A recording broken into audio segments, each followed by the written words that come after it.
This is The Summer People by Kelly Link, voiced by Sarah Simpson. Fran's daddy woke her up wielding a mister. "Fran," he said, spritzing her like a wilted houseplant. "Fran, honey, wakey wakey." Fran had the flu, except it was more like the flu had Fran. In consequence of this, she'd laid out of school for 3 days in a row. The previous night, she'd taken 4 NyQuil caplets and gone to sleep on the couch while a man on the TV threw knives. Her head was stuffed with boiled wool and snot. Her face was wet with watered-down plant food. "Hold up," she croaked. "I'm awake." She began to cough so hard she had to hold her sides. She sat up. Her daddy was a dark shape in a room full of dark shapes. The bulk of him augured trouble. The sun wasn't out from behind the mountain yet, but there was a light in the kitchen. There was a suitcase, too, beside the door, and on the table a plate with a mess of eggs. Fran was starving. Her daddy went on. "I'll be gone some time, a week or 3. Not more. You take care of the summer people while I'm gone. The Robertses come up this weekend. You'll need to get their groceries tomorrow or next day. Make sure you check the expiration date on the milk when you buy it, and put fresh sheets on all the beds. I've left the house schedule on the counter, and there should be enough gas in the car to make the rounds." "Wait," Fran said. Every word hurt. "Where are you going?" He sat down on the couch beside her, then pulled something out from under him. He showed her what he held. One of Fran's old toys, the monkey egg. "Now, you know I don't like these. I wish you'd put 'em away." "There's lots of stuff I don't like," Fran said. "Where are you off to?" "Prayer meeting in Miami. Found it on the internet," her daddy said. He shifted on the couch, put a hand against her forehead, so cool and soothing it made her eyes leak. "You don't feel near so hot right now." "You know I need you to stay here and look after me," Fran said. "You're my daddy." "Now, how can I look after you if I'm not right?" he said. "You don't know the things I've done." Fran didn't know, but she could guess. "You went out last night," she said. "You were drinking." "I'm not talking about last night," he said. "I'm talking about a lifetime." "That is," Fran said, and then began to cough again. She coughed so long and so hard she saw bright stars. Despite the hurt in her ribs, and despite the truth that every time she managed to suck in a good pocket of air, she coughed it right back out again, the NyQuil made it all seem so peaceful. Her daddy might as well have been saying a poem. Her eyelids were closing. Later, when she woke up, maybe he would make her breakfast. "Any come around, you tell him I'm gone on ahead. Any man tells you he knows the hour of the day, Fran, that man's a liar or a fool. All a man can do is be ready." He patted her on the shoulder, tucked the counterpane up around her ears. When she woke up again, it was late afternoon, and her daddy was long gone. Her temperature was 102.3. All across her cheeks, the plant mister had left a red, raised rash. On Friday, Fran went back to school. Breakfast was a spoon of peanut butter and dry cereal. She couldn't remember the last time she'd eaten. Her cough scared off the crows when she went down the county road to catch the school bus. She dozed through 3 classes, including calculus, for having such a fit of coughing the teacher sent her off to see the nurse. The nurse, she knew, was liable to call her daddy and send her home. This might have presented a problem, but on the way to the nurse's station, Fran came upon Ophelia Merk at her locker. Ophelia Merk had her own car, a Lexus. She and her family had been summer people, except now they lived up in their house at Horse Cove on the lake all year round. Years ago, Fran and Ophelia had spent a summer of afternoons playing with Ophelia's Barbies, while Fran's father smoked out a wasp's nest, repainted cedar siding, tore down an old fence. They hadn't really spoken since then, though once or twice after that summer, Fran's father brought home paper bags full of Ophelia's hand-me-downs, some of them still with the price tags. Fran eventually went through a growth spurt, which put a stop to that. Ophelia was still tiny, even now. As far as Fran could figure, Ophelia hadn't changed much in most other ways, Pretty, shy, spoiled, and easy to boss around. The rumor was her family'd moved full-time to Robbinsville from Lynchburg after a teacher caught Ophelia kissing another girl in the bathroom at a school dance. It was either that or Mr. Merck being up for malpractice, which was the other story. Take your pick. "Ophelia Merck," Fran said, "I need you to come with me to see Nurse Tannant. She's going to tell me to go home. I'll need a ride." Ophelia opened her mouth and closed it. She nodded. Fran's temperature was back up again at 102. Tannant even wrote Ophelia a note to go off campus. "I don't know where you live," Ophelia said. They were in the parking lot, Ophelia searching for her keys. "Take the county road," Fran said, 129. Ophelia nodded. "It's up a ways on the west ridge past the hunting camps." She lay back against the headrest and closed her eyes. "Oh, hell, I forgot. Can you take me by the convenience first? I have to get the Roberts' house put right." "I guess I can do that," Ophelia said. At the convenience, Fran picked up milk, eggs, whole wheat sandwich bread, and cold cuts for the Robertses, Tylenol and more NyQuil for herself, as well as a can of frozen orange juice, microwave burritos, and Pop-Tarts. "On the tab," she told Andy. "I hear your pappy got himself into trouble the other night," Andy said. "That's so," Fran said. "He went down to Florida yesterday morning. He said he needs to get right with God." "God ain't who your pappy needs to get on his good side," Andy said. Fran pressed her hand against her burning eye. "What's he done?" "Nothing that can't be fixed with the application of some grease and good manners," Andy said. "You tell him we'll see to it when he comes back." Half the time her daddy got to drinking, Andy and Andy's cousin Ryan were involved. Never mind it was a dry county. Andy kept all kinds of liquor out back in his van for ever who wanted it and knew to ask. The good stuff came over from the county line in Andrews. The best stuff, though, was the stuff Fran's daddy made. Everyone said that Fran's daddy's brew was too good to be strictly natural, which was true. When he wasn't getting right with God, Fran's daddy got up to all kinds of trouble. Fran's guess was that in this particular situation, he'd promised to supply something that God was not going to let him deliver. "I'll tell him you said so." Ophelia was looking over at the list of ingredients on the candy wrapper, but Fran could tell she was interested. When they got back into the car, Fran said, "Just because you're doing me a favor don't mean you need to know my business." "Okay," Ophelia said. "Okay," Fran said. "Good. Now, maybe you can take me by the Roberts' place. It's over on—" "I know where the Roberts' house is," Ophelia said. "My mom played bridge over there all last summer." The Robertses hid their spare key under a fake rock, just like everybody else. Ophelia stood at the door like she was waiting to be invited in. "Well, come on," Fran said. There wasn't much to be said about the Roberts' house. There was an abundance of plaid, and everywhere Toby jugs and statuettes of dogs pointing, setting, or trotting, along with birds in their gentle mouths. Fran made up the smaller bedrooms and did a hasty vacuum downstairs, while Ophelia made up the master bedroom and caught the spider that had made a home in the wastebasket. She carried it outside. Fran didn't quite have the breath to make fun of her for this. They went from room to room, making sure there were working bulbs in the light fixtures and that the cable wasn't out. Ophelia sang under her breath while they worked. They were both in choir, and Fran found herself evaluating Ophelia's voice. A soprano, warm and light at the same time, where Fran was an alto and somewhat froggy even when she didn't have the flu. "Stop it," she said out loud, and Ophelia turned and looked at her. "Not you," Fran said. She ran the tap water in the kitchen sink until it was clear. She coughed for a long time and spat into the drain. It was almost 4 o'clock. "We're done here." "How do you feel?" Ophelia said. "Like I've been kicked all over," Fran said.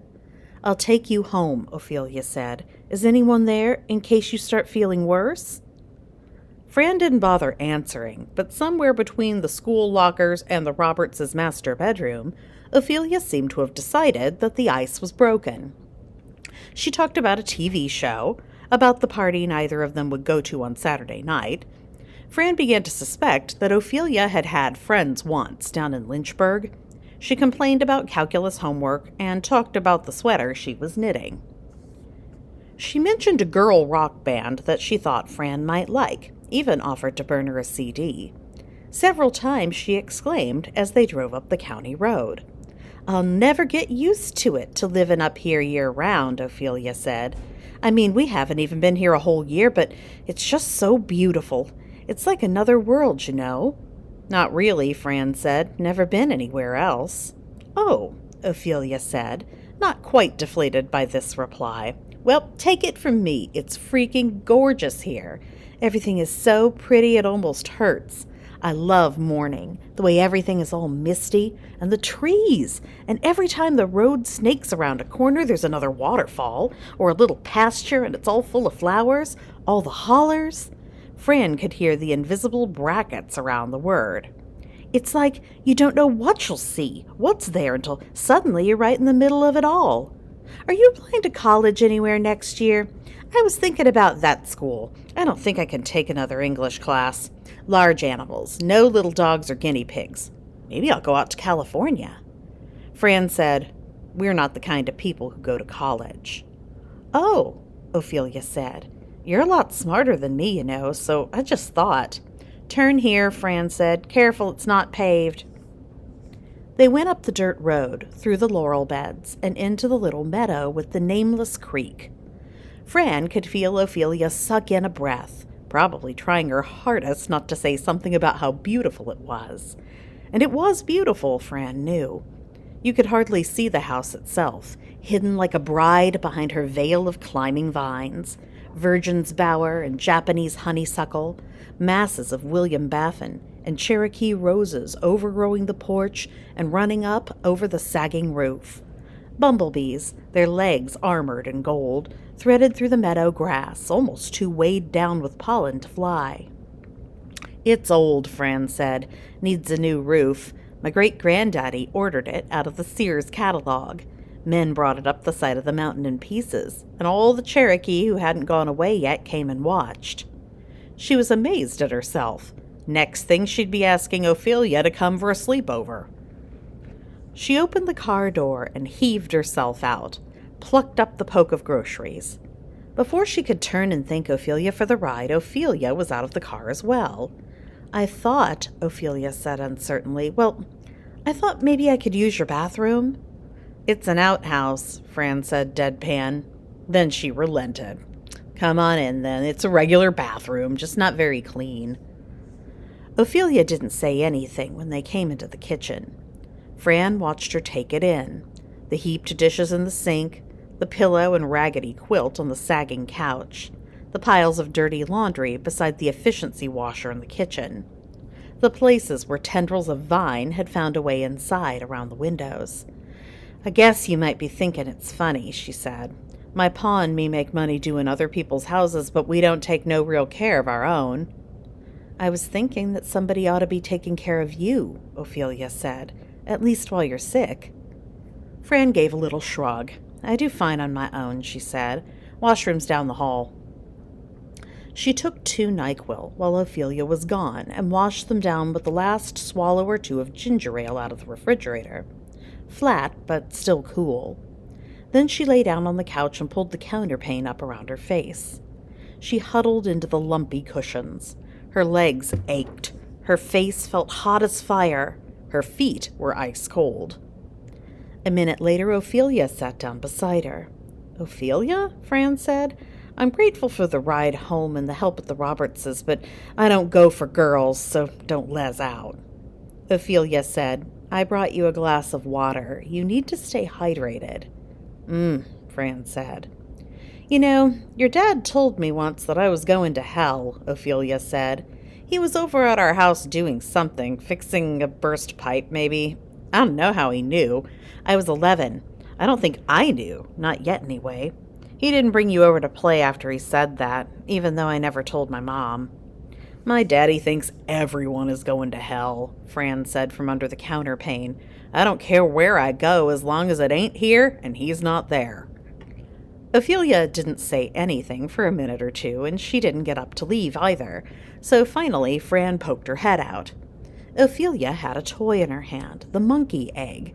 She turned it over and then over again. "Give here," Fran said. "I'll work it." She wound the filigreed dial and set the egg on the floor. The toy vibrated ferociously. Two pincher-like legs and a scorpion tail made of figured brass shot out the bottom of the hemisphere, and the egg wobbled on the legs in one direction and then another, the articulated tail curling and lashing.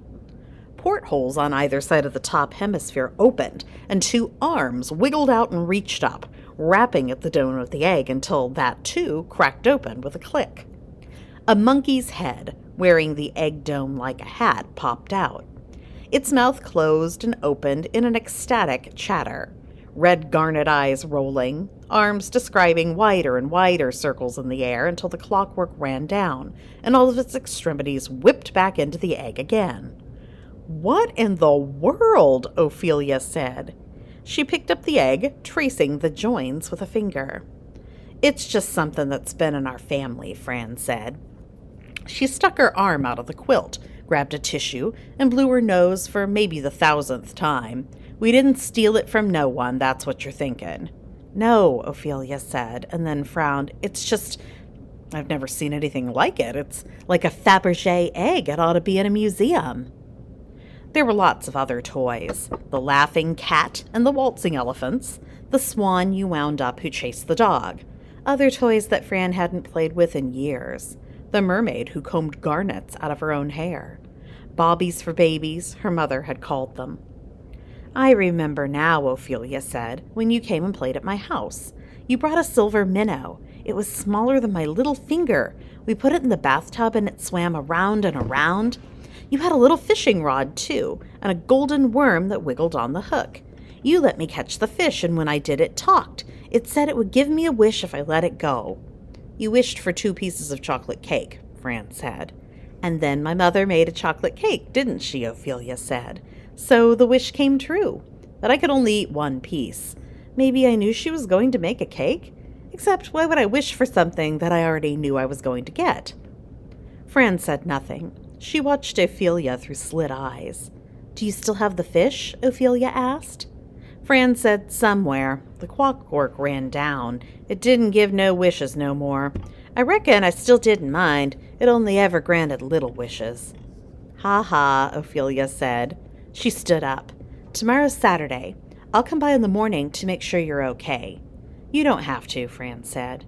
"No," Ophelia said, "I don't have to, but I will."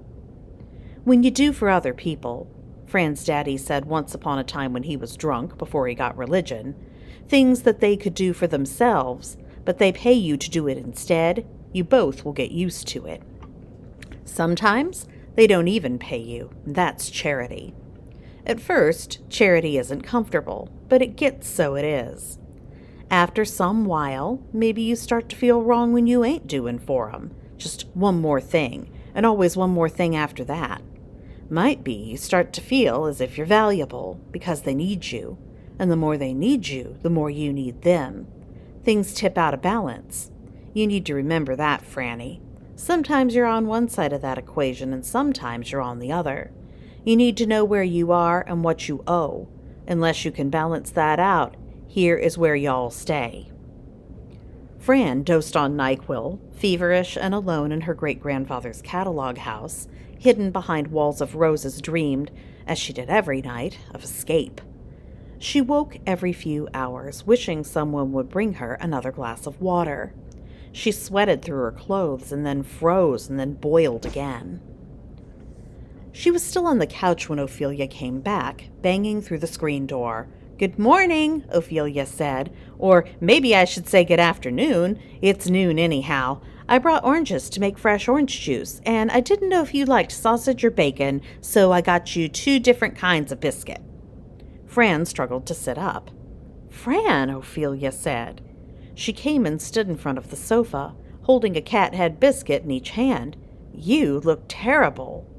She brushed her knuckles over Fran's forehead. "You're burning up. I knew I oughtn't have left you here all by yourself. What should I do? Should I take you down to the emergency?" No doctor, Fran said. They'll want to know where my daddy is. Water? Ophelia scampered back to the kitchen. You need antibiotics or something. Fran? Here, Fran said. She lifted a bill off a stack of mail on the floor, pulled out the return envelope. She plucked out 3 strands of her hair. She put them in the envelope and licked it shut. Take this up the road where it crosses the drain, she said, all the way up. She coughed. Dry things rattled around inside her lungs. When you get to the big house, go round to the back and knock on the door. Tell them I sent you. You won't see them, but they'll know you come from me. After you knock, you go in. Go upstairs directly, mind you, and put this envelope under the door. 3rd door down the hall. You'll know which. After that, you ought to wait out on the porch. Bring back whatever they give you. Ophelia gave her a look that said Fran was delirious. Just go, Fran said. If there ain't a house, or if there is a house and it ain't the house I'm telling you about, then come back and I'll go to the emergency with you. Or if you find the house and you're afeard you can't do what I asked, come back and I'll go with you. But if you do what I tell you, it'll be like the minnow. Like the minnow, Ophelia said. I don't understand. You will. Be bold, Fran said, and did her best to look cheerful. Like the girls in those ballads. Will you bring me another glass of water afore you go? Ophelia went. Fran lay on the couch thinking about what Ophelia would see. From time to time she raised a curious sort of spyglass, something much more useful than any bobby, to her eye. Through it she saw first the dirt track, which only seemed to dead end. Were you to look again, you found your road crossing over the shallow creek, the one climbing the mountain, the drain running away and down. The meadow disappeared again into beds of laurel. Then trees hung all over with climbing roses, so that you ascended in drifts of pink and white. A stone wall tumbled and ruined, and then this big house. The house, dry stack stone, stained with age like the tumble-down wall 2 stories. A slate roof, long slant porch, carved wooden shutters making all the eyes of the windows blind. 2 apple trees, crabbed and old, one laden with fruit and the other bare and silver black. Ophelia found the mossy path between them that wound around to the back door, with 2 words carved over the stone lintel, "Be bold." And this is what Fran saw Ophelia do. Having knocked on the door, Ophelia hesitated only for a moment, and then she opened it. She called out, "Hello? Fran sent me? She's ill? Hello?" No one answered. So Ophelia took a breath and stepped over the threshold and into a dark, crowded hallway with a room on either side and a staircase in front of her. On the flagstone in front of her were carved the words, "Be bold, be bold." Despite the invitation, Ophelia did not seem tempted to investigate either room, which Fran thought wise of her. The first test, a success. You might expect that through one door would be a living room, and you might expect that through the other door would be a kitchen, but you would be wrong. One was the Queen's room. The other was what Fran thought of as the war room. Fusty stacks of magazines and catalogs and newspapers, encyclopedias and Gothic novels leaned against walls of the hall, making such a narrow alley that even little tiny Ophelia turned sideways to make her way. Doll's legs and silverware sets and tennis trophies and mason jars and empty matchboxes and false teeth and still chancier things poked out of paper bags and plastic carriers. You might expect that through the doors on either side of the hall there would be more crumbling piles and more odd jumbles, and you would be right. But there were other things, too. At the foot of the stairs was another piece of advice for guests like Ophelia, carved right into the first riser. Be bold, but not too bold. The owners of the house had been at another one of their frolics, Fran saw. Someone had woven tinsel and ivy and peacock feathers through the banisters. Someone had thumbtacked cut silhouettes and Polaroids and tintypes and magazine pictures on the wall alongside the stairs. Layers upon layers upon layers. hundreds and hundreds of eyes watching each time Ophelia set her foot down carefully on the next stair. Perhaps Ophelia didn't trust the stairs not to be rotted through, but the stairs were safe. Someone had always taken very good care of this house. At the top of the stairs, the carpet underfoot was soft, almost spongy. Moss, Fran decided. They've redecorated again. That's going to be the devil to clean up. Here and there were white and red mushrooms in pretty rings upon the moss. More bobbies, too, waiting for someone to come along and play with them. A dinosaur needing only to be wound up. A plastic dime store cowboy sitting on its brass and copper shoulders. Up near the ceiling, 2 armored dirigibles, tethered to the light fixture by scarlet ribbons.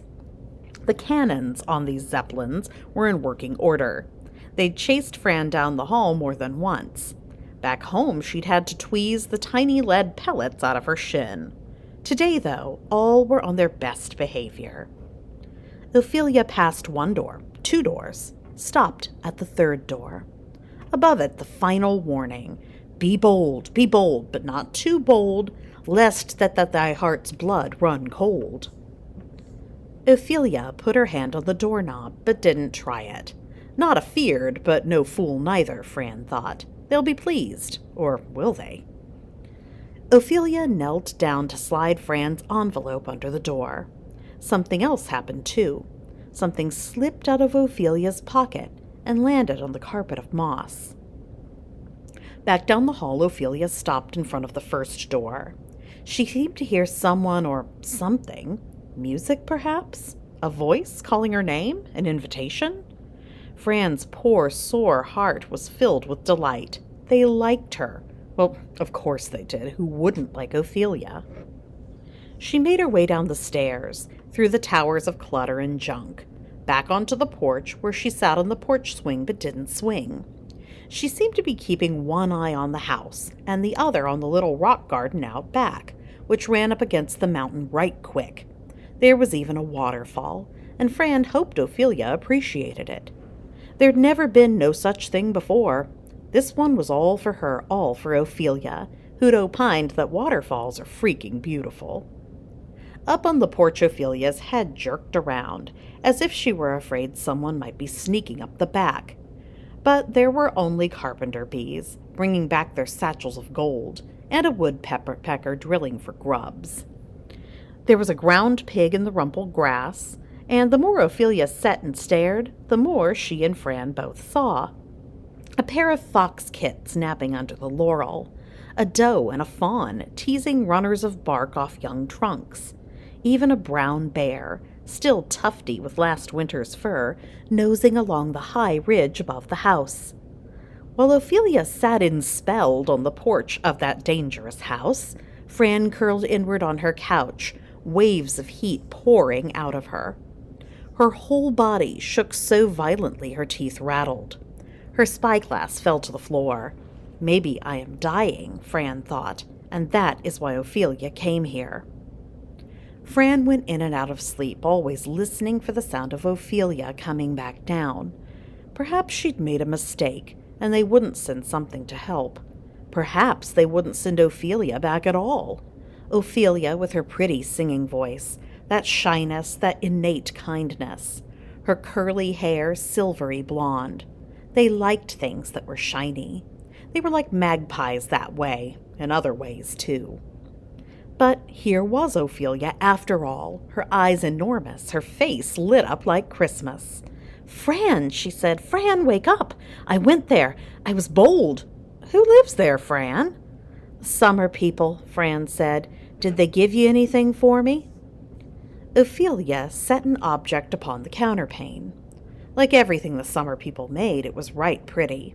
A lipstick-sized vial of pearly glass, an enameled green snake clasped round, its tail the stopper. Fran tugged at the tail and the serpent uncoiled.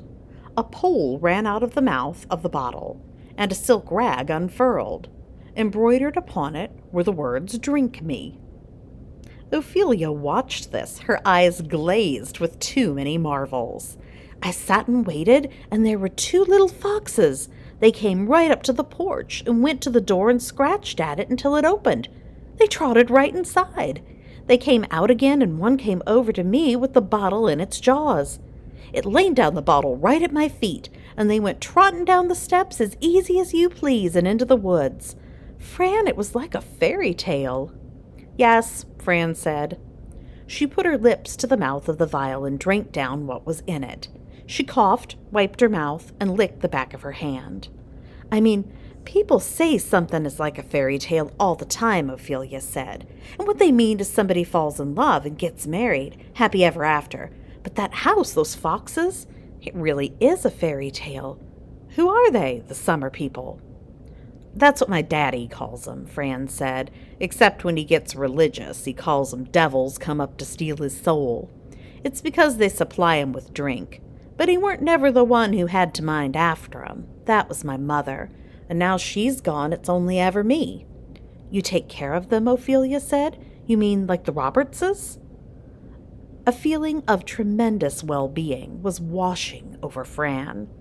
Her feet were warm for the first time in what seemed like days, and her throat felt coated in honey and balm. Even her nose felt less raw and red. Ophelia, she said. Yes, Fran? I think I'm going to be much better, Fran said, which is something you done for me. You were brave and a true friend, and I'll have to think how I can pay you back. I wasn't, Ophelia protested. I mean, I'm glad I did. I'm glad you asked me. I promise I won't tell anyone. If you did, you'd be sorry, Fran thought, but didn't say. Ophelia, I need to sleep, and then if you want, we can talk. We can even stay here while I'm asleep if you want. I don't care if you're a lesbian. There are Pop-Tarts on the kitchen counter, and those 2 biscuits you brung.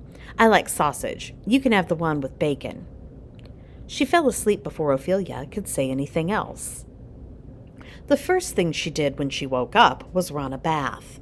In the mirror, she took a quick inventory.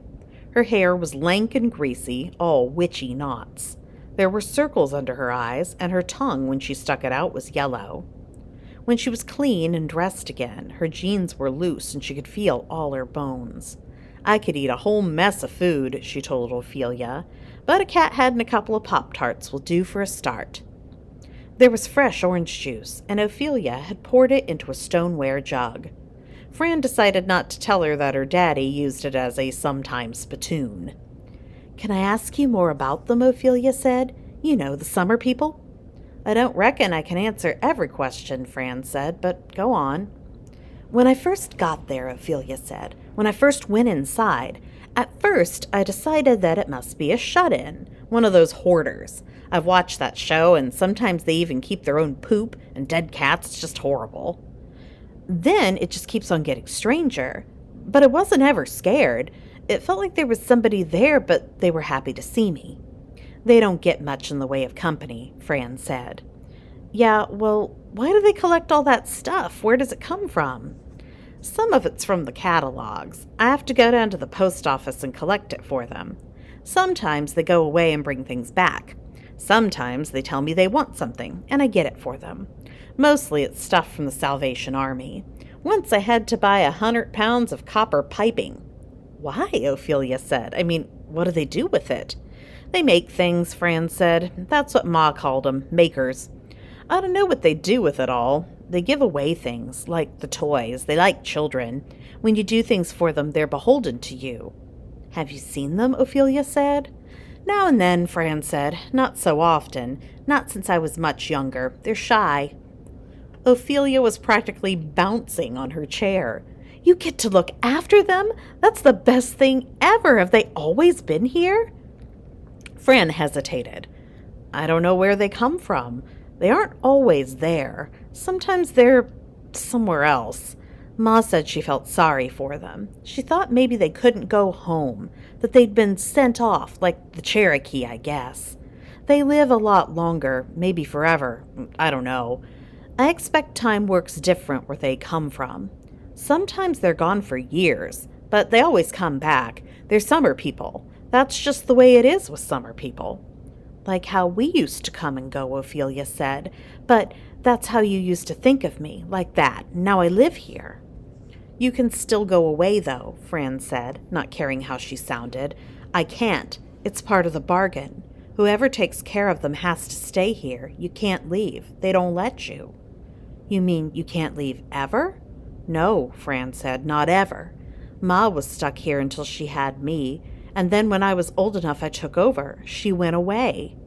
Where did she go? I'm not the one to answer that, Fran said. They gave my ma a tent folds up no bigger than a kerchief. It sets up the size of a two-man tent, but on the inside it's totally different. A cottage with 2 brass beds and a chifforobe to hang your things up in, and a table and windows with glass in them. When you look out one of the windows, you can see wherever you are. And when you look out the other window, you see them 2 apple trees, the ones in front of the house with the moss path between them. Ophelia nodded. Well, my ma used to bring out that tent for me and her when my daddy had been drinking. Then Ma passed the summer people on to me, and on a morning after we spent the night in that tent, I woke up and saw her climb out that window, the one we ought not to be there. She disappeared down that path. Maybe I should have followed on after her, but I stayed put. Where did she go? Ophelia said. Well, she ain't here, Fran said. That's what I know. So I have to stay here in her place. I don't expect she'll be back, neither. She shouldn't have left you behind, Ophelia said. That was wrong, Fran. I wish I could get away for just a little while, Fran said. Maybe go out to San Francisco and see the Golden Gate Bridge, stick my toes in the Pacific. I'd like to buy me a guitar and play some of them old ballads on the streets. Just stay a little while, then come back and take up my burden again. I'd sure like to go out to California, Ophelia said. They sat in silence for a minute. I wish I could help out, Ophelia said. You know, with that house and summer people. You shouldn't have to do everything, not all the time. I already owe you, Fran said, for helping with the Roberts' house, for looking in on me when I was ill, for what you did when you went up to fetch me help. I know what it's like when you're all alone, Ophelia said, when you can't talk about stuff, and I mean it, Fran. I'll do whatever I can to help. I can tell you mean it, Fran said, but I don't think you know what it is you're saying. If you want, you can go up there again one more time. You did me a favor, and I don't know how else to pay you back. There's a bedroom up in that house, and if you sleep in it, you see your heart's desire. I could take you back tonight and show you that room. And anyhow, I think you lost a thing up there. I did, Ophelia said. What was it? She reached down in her pockets. Oh, hell, my iPod. How did you know? Fran shrugged. Not like anybody up there's gonna steal it. Expect they'd be happy to have you back up again. If they didn't like you, you'd know it already. Fran was straightening up her and her daddy's mess when the summer people let her know they needed a few things. Can't I just have a minute to myself, she grumbled. They told her that she'd had a good 4 days. And I surely do appreciate it, she said, considering I was laid so low. But she put the skillet down in the sink to soak and wrote down what they wanted. She tidied away all of the toys, not quite sure what had come over her to take them out, except that when she was sick she always thought of Ma. There was nothing wrong with that. When Ophelia came back at 5, she had her hair in a ponytail and a flashlight and a thermos in her pocket, like she thought she was Nancy Drew. It gets dark up here so early, Ophelia said. I feel like it's Halloween or something, like you're taking me to the haunted house. They ain't haints, Fran said, nor demons, nor any such thing. They don't do no harm unless you get on the wrong side of 'em. They'll play a prank on you then and count it good fun. Like what? Ophelia said. Once I did the washing up and broke a teacup, Fran said. They'll sneak up and pinch you. She still had marks on her arms, though she hadn't broken a plate in years. Lately, they've been doing what all the people up here like to do, that reenacting. They set up their battlefield in the big room downstairs. It's not the war between the states. It's one of theirs, I guess. They built themselves airships and submersibles and mechanical dragons and knights and all manner of wee toys to fight with. Sometimes when they get bored, they get me up to be their audience, only they ain't always careful where they go pointing their cannons. She looked at Ophelia and saw she'd said too much. Well, they're used to me. They know I don't have no choice but to put up with their ways. That afternoon, she'd had to drive over to Chattanooga to visit a particular thrift store. They'd sent her for a used DVD player, writing gear, and all the bathing suits she could buy up. Between that and paying for gas, she'd gone through $70, and the service light had been on the whole day. At least it wasn't a school day. Hard to explain you were cutting out because voices in your head were telling you they needed a saddle. She'd gone on ahead and brought it all up to the house after. No need to bother Ophelia with any of it. The iPod had been lying right next to the front door. "Here," she said, "I brought this back down." "My iPod," Ophelia said. She turned it over. They did this? The iPod was heavier now. It had a little walnut case instead of pink silicone, and there was a figure inlaid in ebony and gilt. "A dragonfly," Ophelia said. "Fran, that's what my daddy calls them." "They did this for me?" "They'd embellish a bedazzled jean jacket if you left it there," Fran said. "No lie, they can't stand to leave a thing alone." "Cool," Ophelia said, although my mom is never going to believe it when I say I bought it at the mall. "Just don't take up anything metal," Fran says. "No earrings, not even your car keys, or you'll wake up and they'll have smelted them down and turned them into a doll armor or who knows what all." They took off their shoes when they got to where the road crossed the drain. The water was cold with the last of the snow melt. Ophelia said, "I think I ought to have brought a hostess gift." "You could pick them a bunch of wildflowers," Fran said, "but they'd be just as happy with a bit of yarn." "Yarn?" Ophelia said. "Roadkill," Fran said, "but yarn's okay." Ophelia thumbed the wheel of her iPod. "There's songs on here that weren't here before." "They like music, too," Fran said. "What were you saying about going out to San Francisco to busk?" Ophelia said. "I can't imagine doing that." "Well," Fran said, "I won't ever do it, but I think I can imagine it okay." When they got up to the house, deer were grazing on the green lawn. The living tree and the dead were touched with the last of the daylight. Chinese lanterns hung in rows from the rafters of the porch. "You need to come at the house from between the trees," Fran said, "right on the path. Otherwise, you don't get nowhere near it, and I don't ever use but the back door." She knocked at the back door. "Be bold, be bold." "It's me again," she said, "and Ophelia, the one who left the iPod." She saw Ophelia open her mouth and went on hastily. They don't like it when you thank them. It's poison to them. "Come on in. Mi casa es su casa. I'll give you the grand tour." They stepped over the threshold. Fran first. "There's the pump room out back where I do the wash," she said. "There's a big old stone oven for baking in, and a pig pit, though I don't know why. They don't eat meat, but you probably don't care about that." "What's in this room?" Ophelia said. "Huh," Fran said. "Well, first, it's a lot of junk. They just like to accumulate junk. Way back in there, though, is what I expect is a queen." "A queen?" "Well, that's what I call her. You know how in a beehive way down in the combs you have the queen and all the worker bees attend on her? Far as I can tell, that's what's in there. She's real big and not real pretty, but they're always running in and out of there with food for her. I don't think she's teetotally growed up yet. For a while now I've been thinking on what Ma said, about how maybe these summer people got sent off. Bees do that too, right? Go off and make a new hive when there's too many queens?" "I think so," Ophelia said.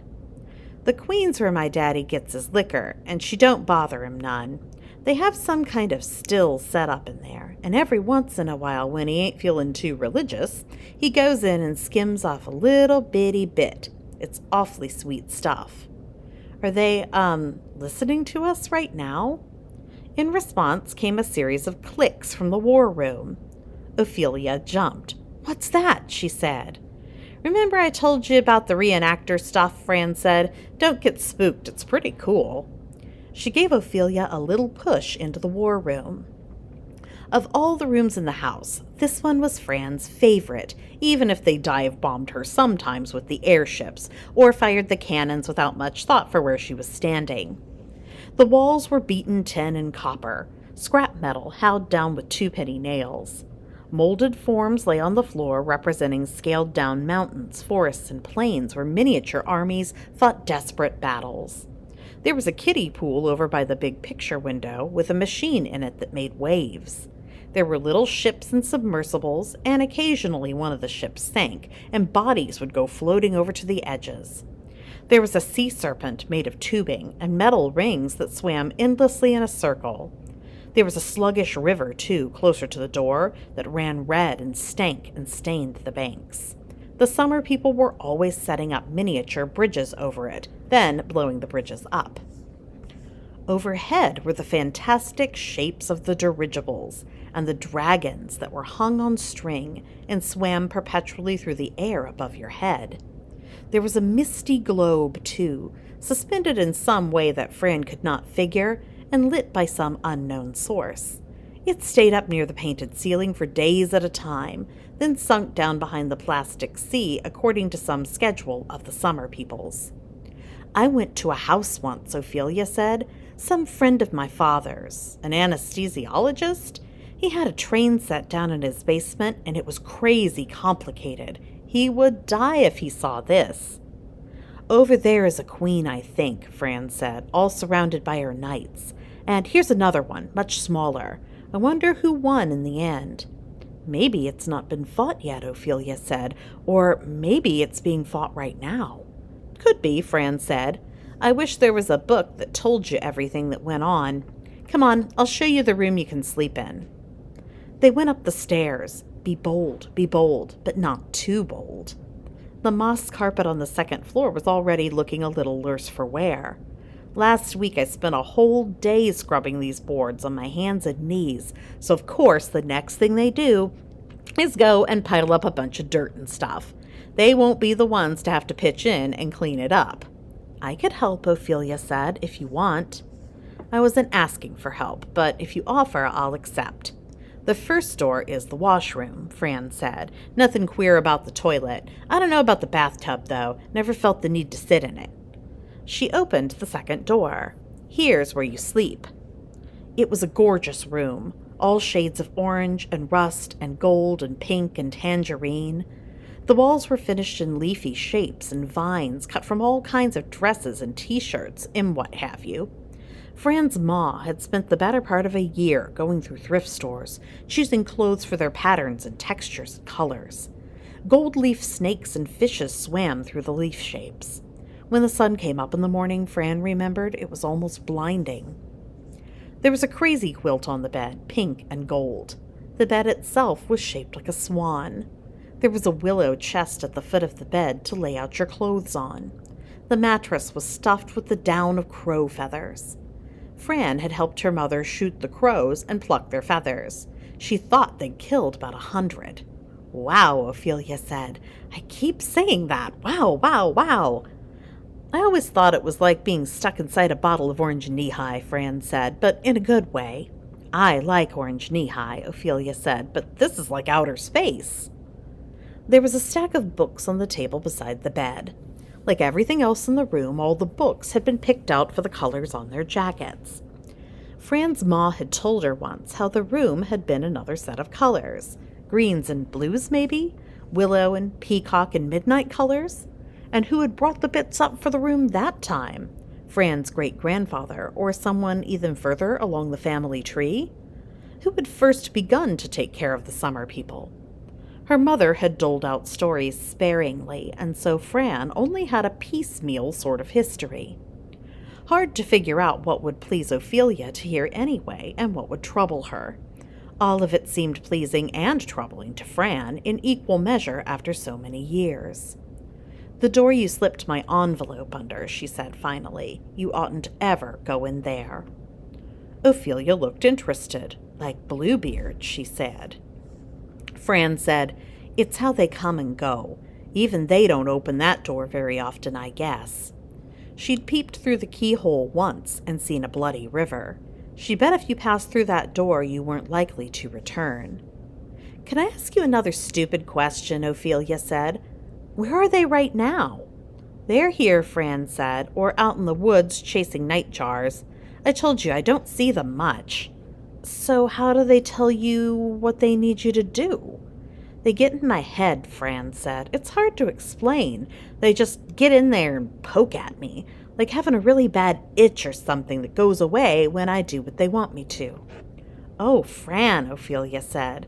Maybe I don't like your summer people as much as I thought I did. Fran said, It's not always awful. I guess what it is complicated. I guess I won't complain the next time my mom tells me I have to help her polish the silver. Should we eat our sandwiches now, or should we save them for when we wake up in the middle of the night? Ophelia asked. I have this idea that seeing your heart's desire probably makes you hungry. I can't stay, Fran said, surprised. She saw Ophelia's expression and said, Well, hell, I thought you understood. This is just for you. Ophelia continued to look at her dubiously. Is it because there's just one bed? I could sleep on the floor, if you're worried I might be planning to les out on you. It isn't that, Fran said. They only let a body sleep here once, and no more. You're going to leave me up here alone, Ophelia said. Yes, Fran said, unless you decide you want to come back down with me, if you're afraid. If I did, could I come back another time? Ophelia said. No. Ophelia sat down on the golden quilt and smoothed it with her fingers. She chewed her lip, not meeting Fran's eye.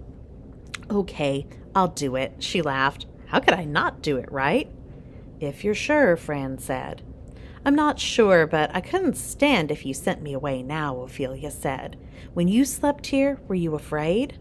A little, Fran said, but the bed was comfortable, and I kept the light on.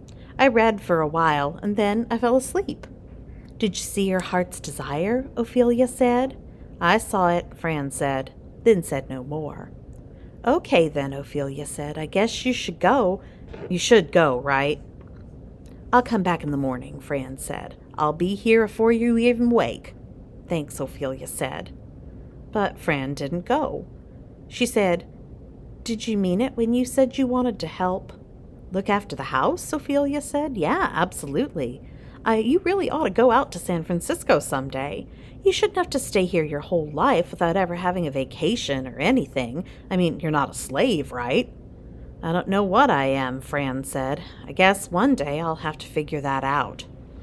Ophelia said, Anyway, we can talk about it tomorrow, over breakfast. You can tell me about the suckiest parts of the job, and I'll tell you what my heart's desire turns out to be. Oh, Fran said, I almost forgot. When you wake up tomorrow, don't be surprised if they've left you a gift, the summer people.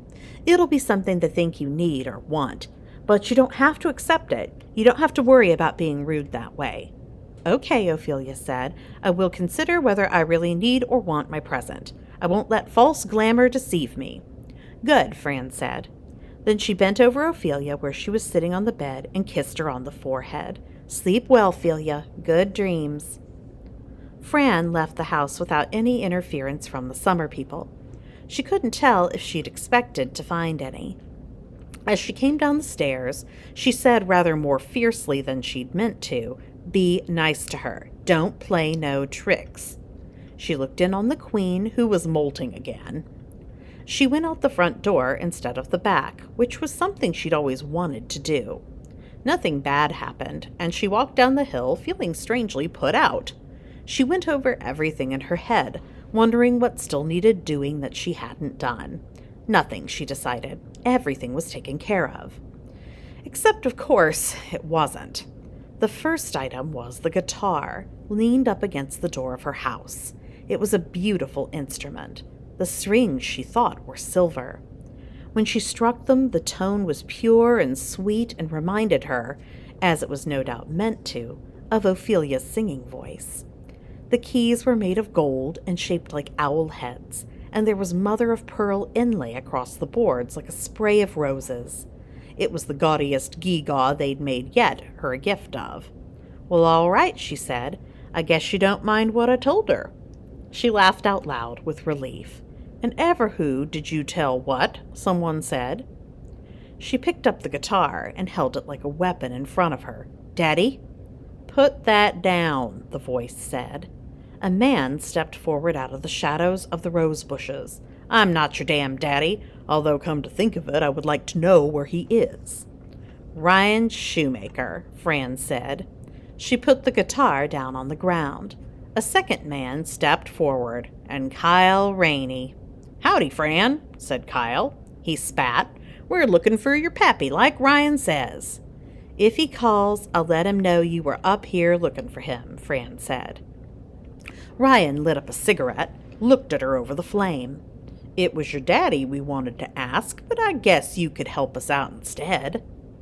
It don't seem likely somehow, Fran said, but go on. Your daddy was meaning to drop off some of that sweet stuff the other night, Kyle said. Only he started thinking about it on the drive down, and that's never been a good idea where your daddy's concerned. He decided Jesus wanted him to pour out every last drop, and that's what he did, all the way down the mountain. If he weren't a lucky man, some spark might have cotched while he was there pouring, but I guess Jesus don't want to meet him face to face just yet. And if that weren't bad enough, Ryan says, when he got to the convenience, Jesus wanted him to get into the van and smash up all of Andy's liquor, too. Time we realized what was going on, there wasn't much left besides 2 bottles of Kahlua and a 6-pack of wine coolers. One of them smashed too, Kyle said, and then he took off before we could have a word with him. Well, I'm sorry for your troubles, but I don't see what that has to do with me, Fran said. What it has to do is we conferred some about. Seems to us your pappy could provide us with entree to some of the finest homes in the area. I hear summer people like their tipples. So then, Fran said, if I have this right, you're hoping my daddy will make his restitution by becoming your accessory in breaking and entering. Or he could pay poor Andy back in kind, Ryan said, with some of that good stuff. He'll have to run it by Jesus, Fran said. I suspect it's a better bet than the other, but you might have to wait till he and Jesus have had enough of each other. The thing is, Ryan said, I'm not a patient man. And it may be so that your pappy is out of our reach at the present moment, but here you are, and I'm guessing you can get us into a house or two. Or you could point us in the direction of your daddy's private stash, Kyle said. And if I don't choose to do neither? Fran asked, crossing her arms. Here's the kicker, so to speak, Fran, Kyle said. Ryan has not been in a good mood these last few days. He bit a sheriff's deputy on the arm last night in a bar, which is why we weren't up here sooner. Fran stepped back. Wait up, okay? I'll tell you a thing if you promise not to tell my daddy, okay? There's an old house further up the road that nobody except me and my daddy knows about. Nobody lives there, and so my daddy put his still up in it. He's got all sorts of articles stashed up there. I'll take you up, but you can't tell him what I done. Course not, darling, Kyle said. We don't aim to cause a rift in the family, just to get us what we have coming. And so Fran found herself climbing right back up that same road. She got on her feet wet on the crossing the drain, but kept as far ahead of Kyle and Ryan as she dared. When they got up to the house, Kyle whistled. Fancy sort of ruin. Wait till you see what's inside, Fran said. She led them around to the back, then held the door open. Sorry about the lights. The power goes off more than it stays on. But Daddy usually brings up a flashlight. Want me to fetch one? We got matches, Ryan said. You stay right there. The still is in the room over on the right. Mind how you go. He's got it set up in a kind of maze with the newspapers and all. Dark as hell as the damn stroke of midnight, Kyle said. He felt his way down the hall. I think I'm at the door. Sure enough, smells like what I'm looking for. Guess I'll just follow my nose. No booby traps or nothing like that? No, sir, Fran said. He would have blowed himself up a long time before now if he tried that. I might as well take in the sights, Ryan said, the lit end of his cigarette flaring. Yes, sir, Fran said. And might there be a pisser in this heap? Third door on the left once you go up, Fran said. The door sticks some. She waited until he was at the top of the stairs before she slipped out the back door again. She could hear Kyle fumbling towards the center of the Queen's room. She wondered what the Queen would make of Kyle. She wasn't worried about Ophelia at all. Ophelia was an invited guest, and anyhow the summer people didn't let anything happen to the ones who looked after them. One of the summer people had sprawled on the porch swing when she came out. He was wearing a whittling stick with a sharp knife. "Evenin'," Fran said, and bobbed her head. The summer personage didn't even look up at her. He was one of the ones so pretty it almost hurt to peep at him, but you couldn't not stare either. It was one of the ways they cotched you, Fran figured, like wild animals when someone shone a light on them. She finally tore her gaze away and ran down the stairs like the devil was after her. When she stopped to look back, he was still sitting there, smiling and whittling that poor stick down. She sold the guitar when she got to New York City. What was left of her daddy's $200 had bought her a Greyhound ticket and a couple of burgers at the bus station. The guitar got her $600 more, and she used that to buy a ticket to Paris, where she met a Lebanese boy who was squatting in an old factory. One day she came back from her under-the-table job at a hotel and found him looking through her backpack. He had the monkey egg in his hand. He wound it up and put it down on the dirty floor to dance. They both watched until it ran down. "Très joli," he said. It was a few days after Christmas, and there was snow melting in her hair. They didn't have heat in the squat or even running water. She'd had a bad cough for a few days. She sat down next to her boy, and when he started to wind up the monkey egg again, she put her hand out to make him stop. She didn't remember packing it, and of course maybe she hadn't. For all she knew, they had winter places as well as summer places. She would bet they got around. A few days later, the Lebanese boy ran off, no doubt looking for someplace warmer. The monkey egg went with him. After that, all she had to remind herself of home was the tent that she kept folded up like a dirty handkerchief in her wallet. It's been 2 years, and every now and again while Fran is cleaning rooms in the pension, she closes the door and sets up the handkerchief tent and gets inside. She looks out the window at the 2 apple trees, one dead and one living. She tells herself that one day soon she will go home again.